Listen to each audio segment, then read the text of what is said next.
Today we're talking about how to make your employees advocates for your brand.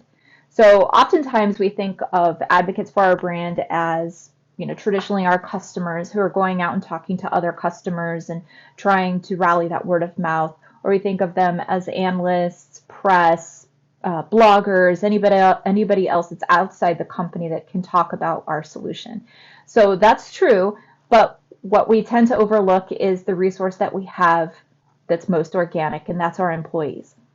All of your employees come with a network of their own that reaches into probably the same industry that you're operating in now that they were part of before they came to you. But they are connected to a lot of people. And if you look at each one of your employees and say they're connected to 10 or 20 people, and it's likely a lot more than that, then you're seeing the reach that you could have if you tapped into this resource.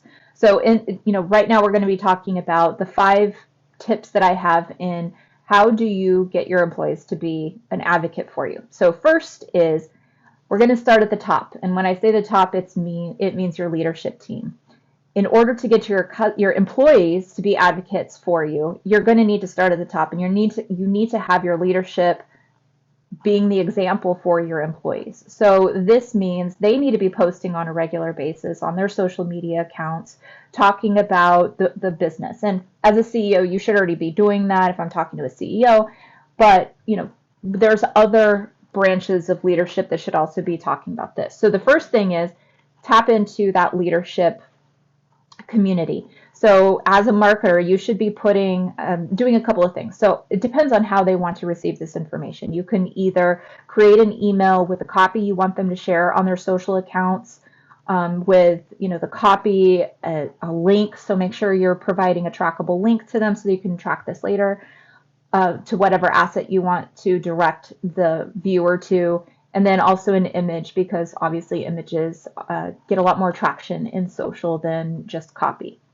Or you can gain their trust, and it requires a lot of gaining of trust. But if you gain their trust and then you're able to post on their behalf, then you can get a lot more granular in what you're posting. You can post more frequently, because it can be a lot for a leader who has a lot to oversee, to post on a regular basis. And you do want them posting on a regular basis so that their network grows and that people see them as thought leaders. So that's the first thing. The second one is make posting easy for your employees. So this means you can also use the same tactics I just mentioned for the leaders, is that you should be sending out at grassroots level, send out an email with copy that's relevant for the higher, the channels in which your employees may be having a network. So first one, always LinkedIn. Almost everybody has a LinkedIn account, so let's leverage that. If they are willing to post on Facebook, if they have Twitter, if they have TikTok, there's a lot of different things that you can look at. But create content, and if you look at my blog, there's an example of an email that I would send out to my team members on what I want them to do. So at the top, say copy and paste this, select the image that goes with the copy, and just put it into your channels, and you're ready to go. It's a very simple cut and paste, or copy and paste. And send that email on the same day every week with a couple of options. You can tell them you don't have to post all of it, just pick what you want and post that. As they get more comfortable with this, you may see that they're posting twice a week instead of once a week, but if we can get them to post once a week, that'd be great. And also have your leadership talk to your teams about doing this, so that they are like, oh, well, the leader's doing this, now they want me to do this, let's give it a shot. It will take a while to get them trusting and actually doing this, because a lot of people are not comfortable yet posting on social. Even though they may do it in their personal lives, they're not as comfortable for business lives. So this will take a while.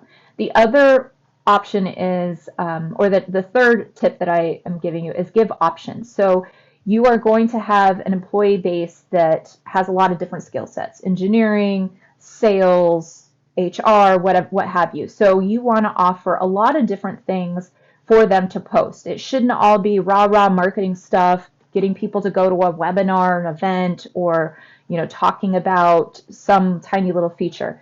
That can all be part of the content that you provide them, but you should offer things that they would then post on their own as if it was organic. So this is, you can offer thought leadership, product feature releases, thoughts on what's happening out in the industry, things like that that would make them say, yes, I will share this on my account, and make sure to provide that copy to them in a different channel so that they can pick and choose what they want to share. For the fourth tip that I'm providing is use platforms to scale if the emails are not reasonable. So for smaller to medium companies, an email works really great. And I would highly recommend the email because when you post organically on these social channels, and when I mean organically, it's not the difference between organic and paid social. It means that you have gone into your account and you have taken copy and posted it there yourself manually. That type of posting gets you much more reach than if you use a platform. I don't have the specifics. This is not what the blog is about right now, but I have tested this posting organically and posting on either HubSpot or through other platforms is that you just don't get that same reach that you would or engagement that you would posting organically if you use a platform. But if you're a larger organization, it might be really difficult to send that email out every week and get the visibility you need. So oftentimes a platform will do that for you. And the platforms, there's lots of them. My blog lists a couple of different options. But if you use a platform, you can upload the content into it. Your employees then will become part of that platform, and then they'll get things delivered directly to them where they've connected their social accounts to it. And it's just basically choosing which item that they want to post and just hitting a button, and then it gets pushed directly to their social accounts. So that's another option for you.